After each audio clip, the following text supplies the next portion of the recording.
good morning. Joe here. It's Farms Friday. We're at Larry's on Oil Parkway. We're in the classroom this morning. We're getting close to wrapping up our series on the fundamentals of handgun shooting.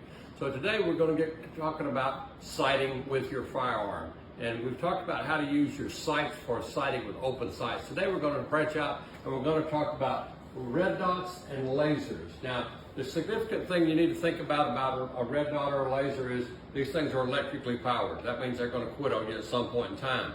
No matter if they say that the thing is good for 20,000 hours or whatever, it will quit on you at some point. The good thing is a lot of the newer brands like Sun and so forth have come up with solar powered units.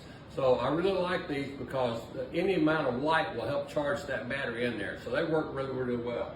So the big difference between the red dots and lasers is we look at the target. Instead of looking at the sights on your firearm, you really look at the target. Even when you look through the red dot housing, you're looking at the target, where that dot's going to be on the target. And with a laser, the same thing. This laser, you're going to look and see where that laser hits the target. Now these are great in self-defense situations because you know every bad guy in the world knows what that red dot is when it shows up on their chest. That can often deter a bad situation from happening right there. So, some folks will tell you yes and some people will say no, but we all agree that at the very least these are good training aids. Now some people when they start out shooting, never shot before, we see it here in the classroom a lot, and they want to use a laser. And then the problem is you cannot hold that laser steady, and the further out your target is, the more the movement is pronounced.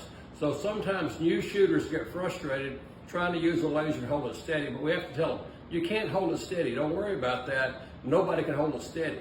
So no matter how experienced you are, there's going to be some amount of movement when you hold that laser and shoot it out there.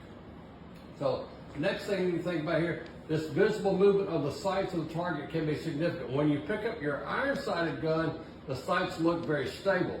In actuality, the movement of the two, meaning the red dot and laser and your iron-sighted gun, is the same. But it's more pronounced with an electronic sight than it is in your regular handgun sight. Now we started this video, you saw there, Stan showed you what a laser looks like and also what a red dot looks like. These things are great training aids. They're great for a lot of folks. A lot of folks that have problems with their eyesight, especially aged folks like me, if you have problems with your eyesight, the red dot really helps a lot, and sometimes the laser can help a lot. All right, it's up to you to whatever you want to put on your firearm and make sure that your firearm will accommodate that. Not all firearms will accommodate red dots or laser. So you need to make sure that that's going to happen on your particular firearm. So for example, normally if you're going to hook a laser onto it, you need some kind of Picatinny rail on the bottom underneath the barrel to make sure that happens. If you're going to put a red dot on the top, you've got to make sure that you've got capability to have an optics cut on your firearm so you can add the appropriate red dot on the top. Now also, red dots are very manufacturer specific. That means their footprint, where you attach it with the two screws, is unique to the manufacturer of the red dot and unique to the manufacturer of the firearm. So you've got to make sure that you get those correct.